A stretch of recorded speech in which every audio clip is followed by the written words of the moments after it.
Instead of creating simple static websites using AI tools, create these stunning 3D websites within few minutes.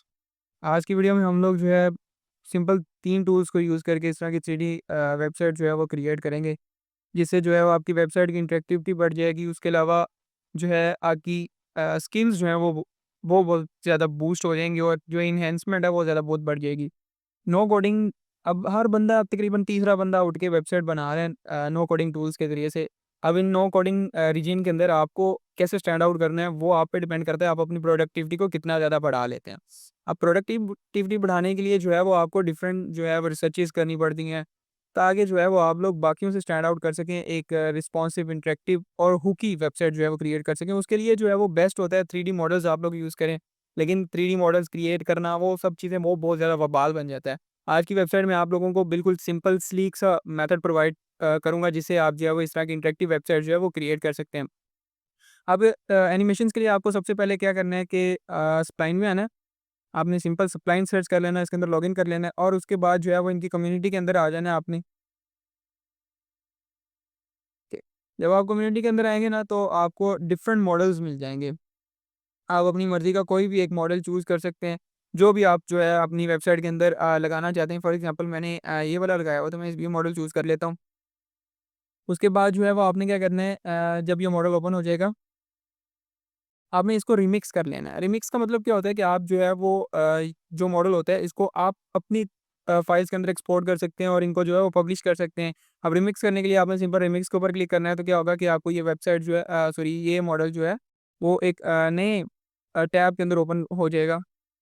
जहाँ भी इसके अंदर आप जो है वो चेंजेस कर सकते हैं, कोई कलर चेंज करना है या कोई आपने बटन वगैरह रिमूव करना है या कोई भी आपने एडिशन करनी है, तो आप सिंपली जो है वो यहाँ पे इस टैब के अंदर एडिशन कर सकते हैं। फॉर एग्जांपल अगर मैंने यहाँ पे ये वाला जो बटन है इसको रिमूव करना है, तो आप सिंपल क्या करोगे, इसके ऊपर यहाँ पे ये बटन रहा, अगर मैं इसको यहाँ से हाइड कर देता हूँ, ये बटन जो है यहाँ पे हाइड हो जाएगा। अब उसके बाद आपने ना इसमें से आपको बेसिकली 2 चीज़ें चाहिए।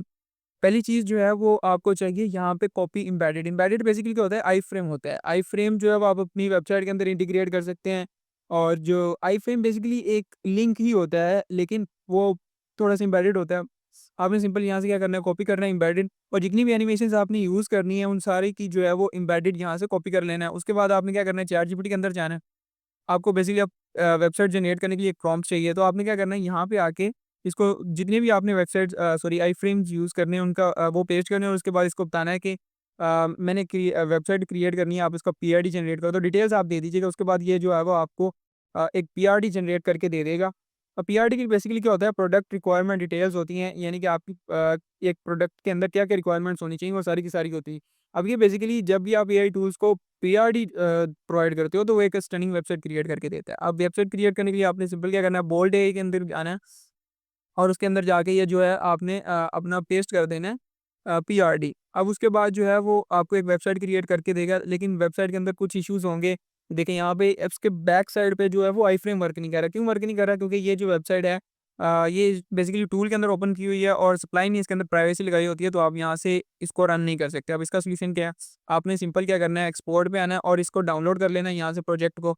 ये जो प्रोजेक्ट है वो आपके डाउनलोड्स में आ जाएगा। बेसिकली यहाँ पे आ गया। अब उसके बाद इसको आपने यहाँ से उठा लेना है। यानी इस फ़ाइल से उठा के कॉपी करके आपने डेस्कटॉप के अंदर पेस्ट कर लेना है या कहीं भी पेस्ट करना है, जैसे मैं यहाँ पे पेस्ट कर लिया। अब उसके बाद आपने सिंपल ये वाला स्टेप लाज़मी गौर से देखिएगा, ये बहुत ही इम्पोर्टेंट स्टेप है। अब आपने क्या करना है, जब आप ये लिंक लोगे ना, ये वाला एम्बेडेड लिंक आप यूज़ करोगे तो क्या होगा, मैं आपको दिखाता हूँ कि क्या होगा। जब आप ये वाला लिंक यूज़ करोगे तो जो स्प्लाइन पे होस्टिंग हो रही है बेसिकली, तो आपके पास यहाँ पे जो है ये स्प्लाइन का लोगो आ जाएगा।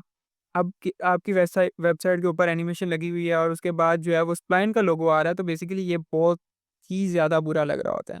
अब इस लोगो को कैसे रिमूव करना है, तो आपने सिंपल क्या करना है, जो आपने एनिमेशन लगानी है उसके अंदर आपने जाके क्या करना है, कोड एक्सपोर्ट के ऊपर जाना है, इसको लोड होने दीजिएगा। उसके बाद जो है वो इसकी डॉट स्प्लाइन कोड फाइल जो है वो आपने डाउनलोड कर लेनी है।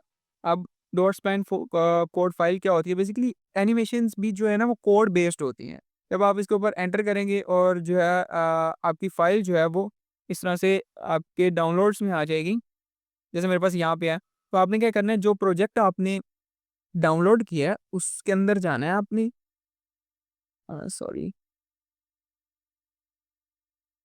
उसके अंदर जाना है आपने, पब्लिक का मेन के अंदर एक पब्लिक का फ़ोल्डर बनाना है और पब्लिक के फ़ोल्डर के अंदर ये जो है वो तीनों की तीनों, ये 4 जितनी भी आपने एनिमेशंस यूज़ करनी है, वो सारी की सारी पेस्ट कर देनी है।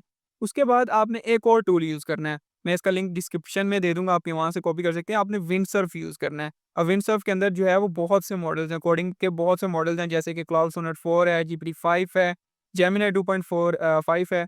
तो आपने जो यूज़ करना, मैं बेसिकली क्लाउड सोनेट 4 ही यूज़ कर रहा हूँ। तो आपने यहाँ पे आके उसको बताना है कि मैंने पब्लिक फ़ोल्डर के अंदर जो है वो 3 स्पाइन कोड फाइल्स पेस्ट कर दिए हैं। आप आई फ्रेम से उनको रिप्लेस कर दो और मैं जो वो स्पाइन कोड फाइल्स यूज़ करना चाहता हूँ। तो क्या करेगा, ये बेसिकली पैकेजेस को इंस्टॉल करेगा, बिल्कुल चैटजीपीटी की तरह है। ये ऐसे हो सक आप इसको ऐसे समझ लिए कि आप जो है वो वेबसाइट जो है वो चैटजीपीटी के ज़रिए से बनवा रहे हैं विदाउट कॉपी पेस्टिंग। ये डायरेक्टली आपको फ़ोल्डर के अंदर सारे प्रोसेस करके देगा। बस आपने ख़्याल क्या रखना है, यहाँ पे कोड सिलेक्ट हो, यहाँ पे चैट का ऑप्शन भी होता है, यहाँ पे कोड का ऑप्शन भी होता है। आपने कोड को सिलेक्ट करना है और उसके बाद जो है वो आपने इसको बता देना, तो उसके बाद जो है वो ये आपकी वेबसाइट को क्रिएट करके देगा और जो है वो आपकी website will look like this. ठीक है? आई होप आपको ये चीज़ समझ आई है। अब इसकी बहुत ज़्यादा इंपॉर्टेंस है, 3D मॉडल्स जो हैं वो बहुत ज़्यादा इंपॉर्टेंट होते हैं आपकी वेबसाइट की एंगेजमेंट को बढ़ाने के लिए, ठीक है? और जो है वो जब आप 3D मॉडल्स की बेस्ड वेबसाइट अपने पोर्टफोलियो में ऐड करते हो तो डेफ़िनेटली आपको क्लाइंट्स मिलने के चांसेस ज़्यादा होते हैं।